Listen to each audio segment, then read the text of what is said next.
بسم اللہ الرحمن الرحیم نحمدہ ونصلی علی رسولہ الکریم وعلی عبدہ المسیح الموعود۔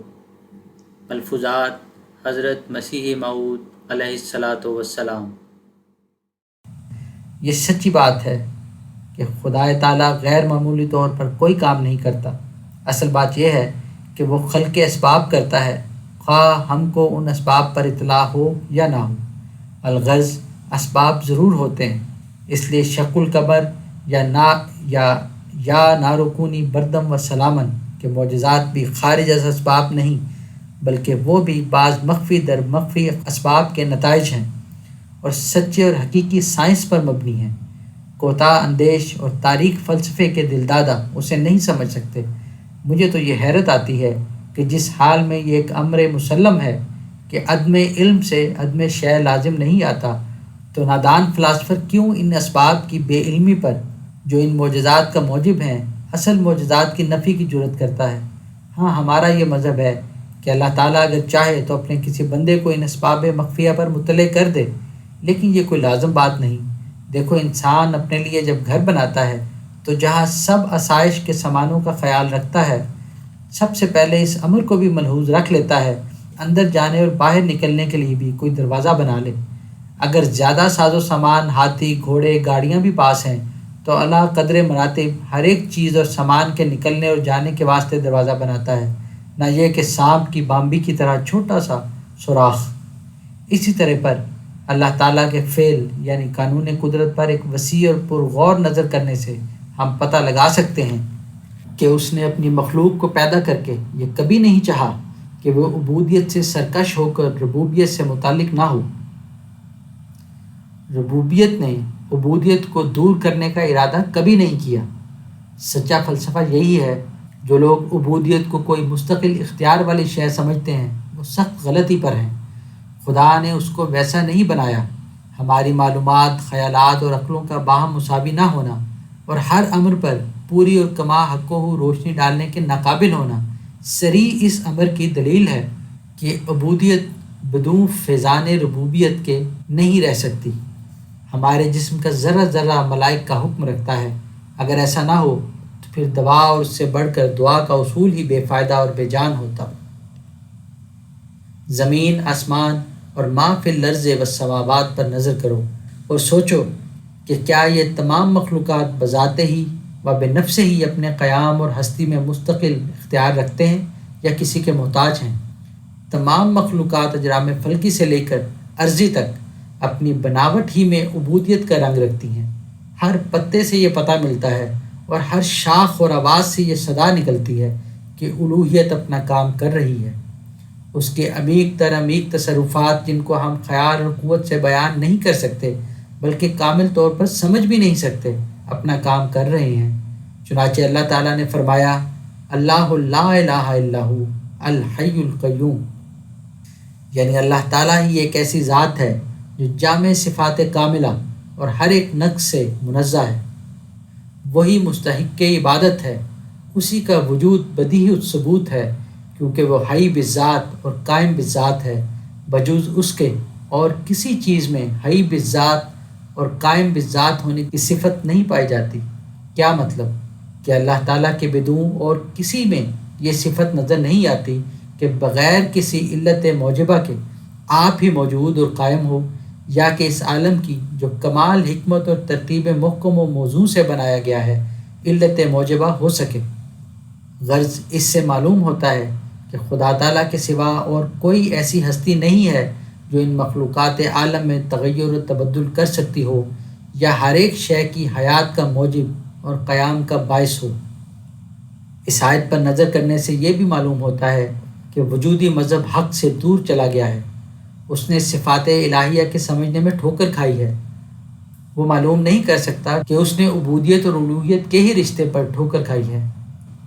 اصل یہ معلوم ہوتی ہے کہ ان میں سے جو لوگ اہل کشف ہوئے ہیں، ان میں سے اہل مجاہدہ نے دریافت کرنا چاہا تو عبودیت اور ربوبیت کے رشتے میں امتیاز نہ کر سکے اور خلق الاشیاء کے قائل ہو گئے۔ قرآن شریف قلب ہی پر وارد ہو کر زبان پر آتا ہے۔ قلب کا کس قدر تعلق تھا کہ کلام الہی کا مورد ہو گیا۔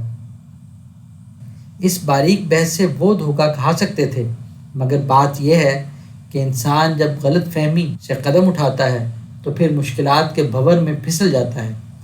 جیسا میں نے ابھی بیان کیا ہے، خدائے تعالیٰ کے تصرفات انسان کے ساتھ ایسے عمیق در عمیق ہیں کہ کوئی طاقت ان کو بیان نہیں کر سکتی، اور اگر ایسا ہوتا تو اس کی ربوبیت اور صفات کاملہ مندرجہ قرآن نہ پائی جاتی۔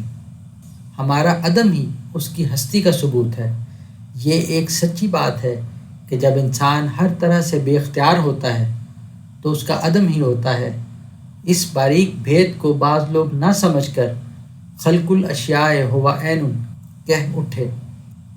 وجودی اور شہودی میں سے اول الذکر تو وہی ہیں جو خلق الاشیاء ہو عین کہتے اور مانتے ہیں، اور ثانی الذکر وہ ہیں جو فنائے نظری کے قائل ہیں اور کہتے ہیں کہ محبت میں انسان اس قدر استغراق کر سکتا ہے کہ وہ فنا فی اللہ ہو سکتا ہے۔ پھر اس کے لیے یہ کہنا سزاوار ہوتا ہے، من تن شدم تو جان شدی، من تو شدم تو من شدی، تاکس نہ گوید بعد ازیں، من دیگرم تو دیگری۔ بائیں ہمہ تصرفات الہیہ کا قائل ان کو بھی ہونا پڑتا ہے، خواہ وجودی ہوں یا شہودی ہوں۔ ان کے بعض بزرگ اور اہل کمال باجدید بسطامی سے لے کر شبلی، ذوالنور اور محی الدین ابن عربی تک کے کلمات علی العموم ایسے ہیں کہ بعض ظاہر طور پر اور بعض مخفی طور پر اسی طرف گئے ہیں۔ میں یہ بات کھول کر کہنی چاہتا ہوں کہ ہمارا یہ حق نہیں کہ ہم ان کو استہزاء کی نظر سے دیکھیں، نہیں، وہ اہل عقل تھے۔ بات یوں ہے کہ معرفت کا یہ ایک باریک اور عمیق راز تھا، اس کا رشتہ ہاتھ سے نکل گیا تھا، یہی بات تھی اور کچھ نہیں۔ خدائے تعالیٰ کے اعلیٰ تصرفات پر انسان ایسا معلوم ہوتا ہے جیسا کہ خالق الذات۔ انہوں نے انسان کو ایسا دیکھا اور ان کے منہ سے ایسی باتیں نکلیں اور ذہن ادھر منتقل ہو گیا۔ بس یہ امر بحضور دل یاد رکھو کہ بوصفی کے انسان صفائی باطن سے ایسے درجے پر پہنچتا ہے جیسا کہ ہمارے نبی کریم علیہ الصلاۃ والتسلیم اس مرتبہ اعلیٰ پر پہنچے کہ جہاں اسے اقتداری طاقت ملتی ہے۔ لیکن خالق اور مخلوق میں ایک فرق ہے، اور نمایاں فرق ہے، اس کو کبھی دل سے دور کرنا نہ چاہیے۔ انسان ہستی کے عوارض سے آزاد نہیں، نہ یہاں نہ وہاں، کھاتا پیتا ہے، معاصی ہوتے ہیں، کبائر بھی اور صغائر بھی۔ اسی طرح پر اگلے جہان میں بھی بعض جہنم میں ہوں گے اور بعض جنت الخلد میں۔ غرض یہ ہے کہ انسان کبھی بھی جامع عبودیت سے باہر نہیں ہو سکتا، تو پھر میں نہیں سمجھ سکتا کہ وہ کون سا حجاب ہے کہ جب وہ اتار کر ربوبیت کا جامہ پہن لیتا ہے۔ بڑے بڑے زاہدوں اور مجاہدوں کے شامل حال عبودیت ہی رہی۔ قرآن کریم کو پڑھ کر دیکھ لو، اور تو اور ہمارے نبی کریم صلی اللہ علیہ وسلم سے بڑھ کر دنیا میں کسی کامل انسان کا نمونہ موجود نہیں، اور نہ آئندہ قیامت تک ہو سکتا ہے۔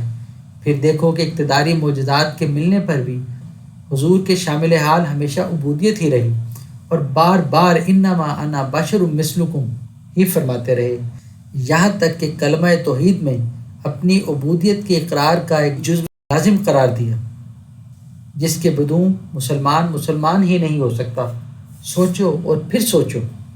بس جس حال میں عادی اکمل کی طرز زندگی ہم کو یہ سبق دے رہی ہے کہ اعلیٰ ترین مقام قرب پر بھی پہنچ کر عبودیت کے اعتراف کو ہاتھ سے نہیں دیا، تو اور کسی کا تو ایسا خیال کرنا اور ایسی باتوں کا دل میں لانا ہی فضول اور عبث ہے۔